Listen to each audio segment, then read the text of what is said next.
Welcome to Coping with Purpose, and welcome to this week's podcast. I'm Dr. Angela Queen, your Mental Ease host. I'm a board-certified family nurse practitioner and psych mental health nurse practitioner. And in this space, we're going to talk honestly about mental health, what it is, how it affects us, and how we could reach our best self. This podcast is designed for anyone who has felt overwhelmed, anxious, stuck, or just unsure of how to manage their emotional health.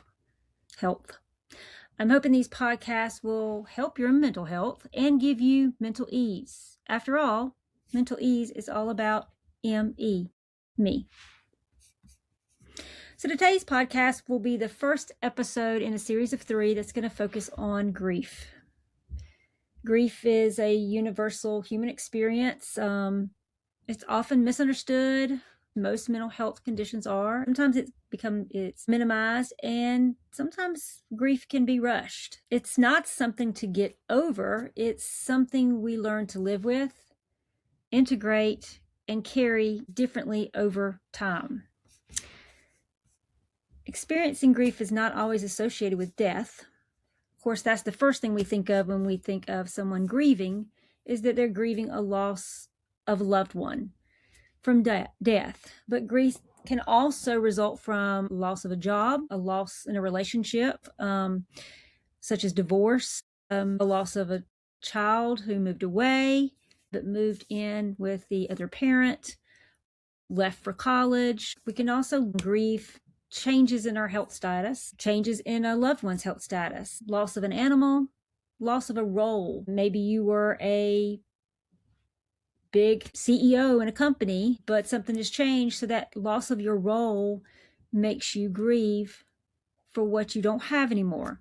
And the other one is loss of expectations. When you feel like you were expecting things to go well, or you had these great dreams and something happened that affects that, you have grief related to the loss of things that you thought were going to be your future. So whether you're grieving the loss of a loved one, a relationship change, your health, an animal, or a version of life you expected, this episode is for you.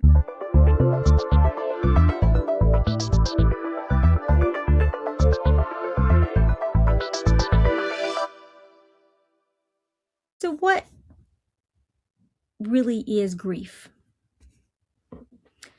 It's natural. It's a natural response to loss. It is not a disorder. It is not a condition. It is not a weakness. And it is not a failure to cope. Grieving is normal. Grieving is necessary. But grief can affect our emotions, our thoughts, our body, and our behavior. There's really no right way to grieve, and there's no order to grieve. It doesn't occur in a linear process. It doesn't occur chronologically. It just depends on the situation, and everybody experiences grief a little differently.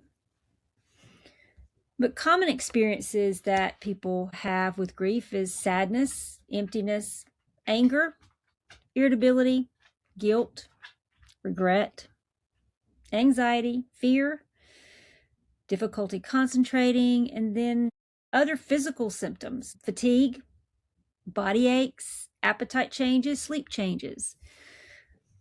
Many people are actually surprised by how physical grief feels.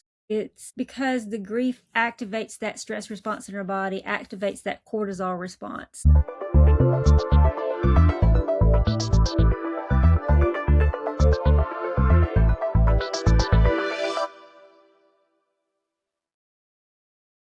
So now we're going to talk about the stages of grief. You've heard of the 5 stages of grief, probably. Denial, anger, bargaining, depression, and then finally acceptance. Originally, this theory of grief was presumed that people go through these stages in that order: denial, anger, bargaining, depression, and then finally acceptance.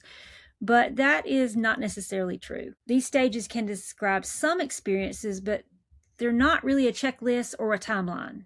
So understand that not everybody goes through these parts of grief, sometimes they're merged together.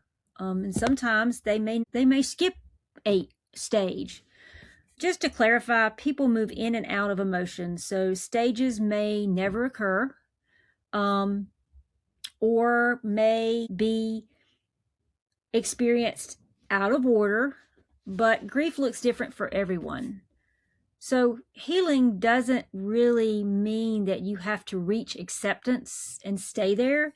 It just means that learning to live alongside the loss, that is what acceptance really is. So what are the types of grief, and why is this even important to know? Well, because some people don't realize that there is a grief process going on before actually somebody loses something. So we have different terminology for it. So when you're anticipating or grieving a loss before it occurs, that's called anticipatory grief. So for example, if you know your husband or your wife or your animal is under hospice care, then you begin grieving at that point because you know the final end. And so we call that anticipatory grief. And it can be very difficult because not only do you experience the anticipatory grief, you actually experience the actual grief that occurs, or acute grief that occurs when they actually have passed. And so that's the other kind. It's called acute grief. It's usually intense. It's usually occurs right after the loss. There's also complicated or prolonged grief, and that grief is one that remains very intense and impairing even after a long period of time. So after a year or so, you're still having the same feelings and the same reactions that you had initially. Can be called complicated or prolonged grief. Then there's something called disenfranchised grief, and that is grief that is typically not openly accepted by society as a loss, such as loss of a pet, or a miscarriage, or going through a divorce, or an estrangement from a family member, and also empty nest syndrome. So it might not be as intense, but some parents experience some significant empty nest syndrome that causes them grief. But all grief is valid. So even though others don't recognize it, or sometimes you don't even recognize it, but you need to acknowledge your grief and understand that what you're feeling is valid and normal.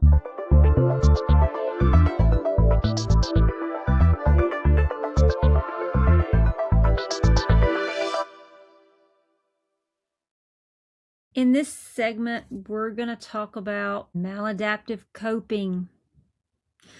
Maladaptive coping is something you're going to hear a lot because people tend to have more mental health issues because they're not adapting well.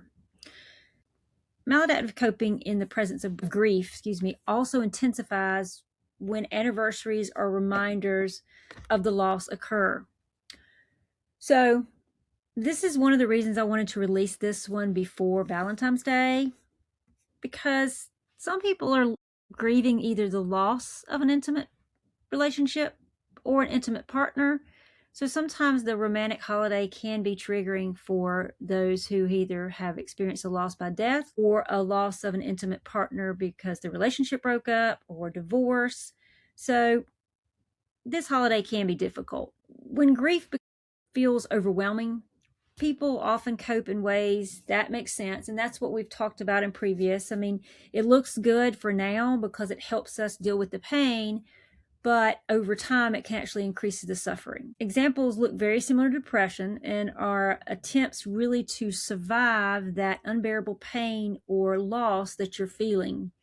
And some of these examples are like emotional numbing, kind of flat, don't really have a response, they don't get upset about anything. Also, avoidance of the reminders, avoidance of going through some of their clothing, looking at pictures, avoiding being around certain people because they remind them of the loss, avoiding places, and avoiding being social during certain holidays or certain times of the year. Other ways are substance abuse. Oftentimes when people are grieving, they will seek refuge in drugs or alcohol to kind of numb the pain. Overworking, we talked about that. Pouring yourself into something else so you do not have to deal with the pain. Withdrawal also occurs with depression. So just withdrawing from others, that way you're not reminded of the pain that you've experienced or the loss. Long-term healing actually requires engagement, gentle engagement with grief instead of avoiding it. Avoiding it causes more long-term pain and can complicate the grief process.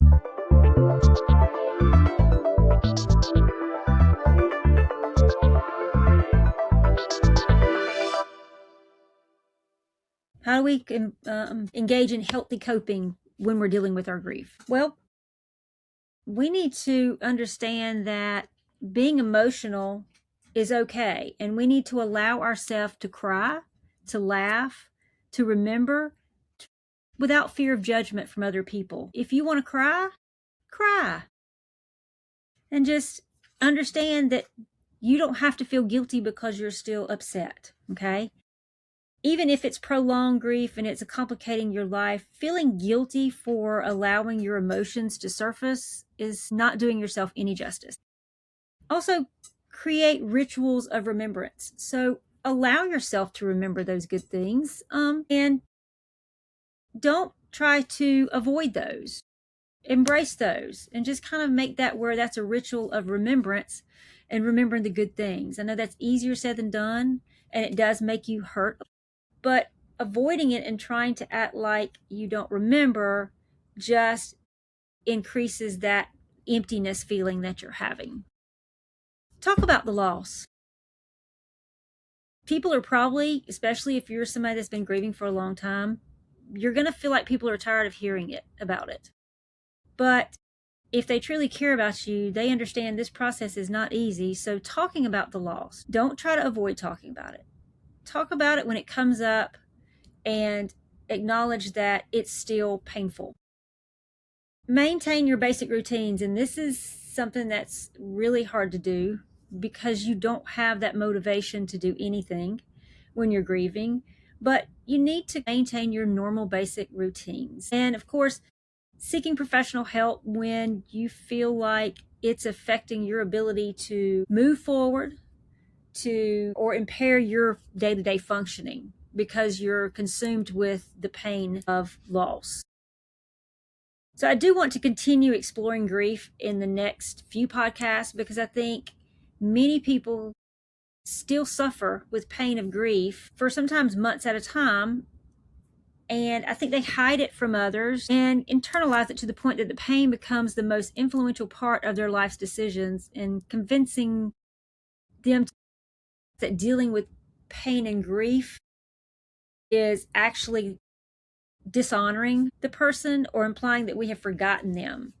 And that is not what I want you to get from this podcast, because that is not true. Healing is not forgetting.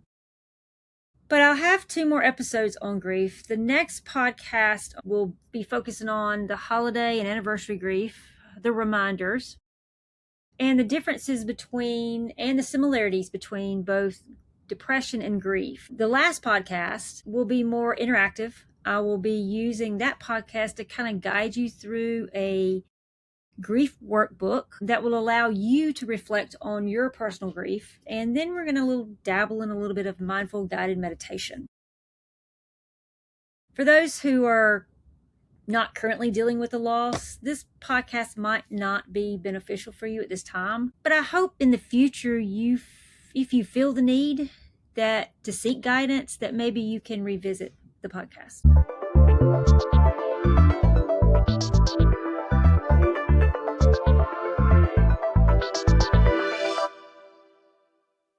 So this was a shorter podcast probably than previously, and I think because I'm breaking it into 3 different episodes, in closing, I want you to stop for just 1 second and think, what does my grief need right now? Does it need rest? Does it need me to express my feelings? Does it need support, either social systems or your family support, or does it need professional support? And What expectations am I putting on myself with this grief? Am I saying, okay, I've got to be over this in 2 months? Try to avoid putting expectations on your grieving process, but also think, are you doing that? And if you are, what expectations are you placing on yourself? And the other one is, who can I talk to? Our friends and family are so instrumental in helping us deal with grief, but, sometimes they don't know what to say, and that's okay. They don't have to know what to say. They just have to be there for you. But make sure whoever you talk to, you feel is listening and really appreciating what you're telling them. So what are the takeaways? Well, grief does change us, but it really doesn't have to define us. Grief doesn't shrink because we ignore it. It actually softens when we allow space for it in our lives, but not to consume our lives.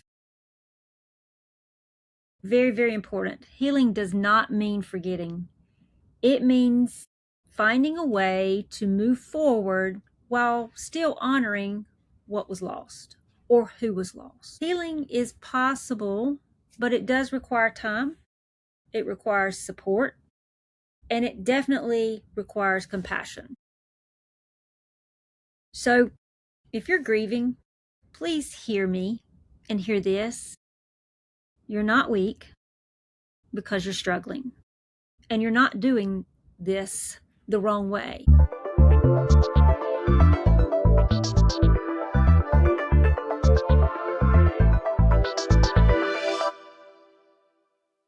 So thank you for spending time with me today.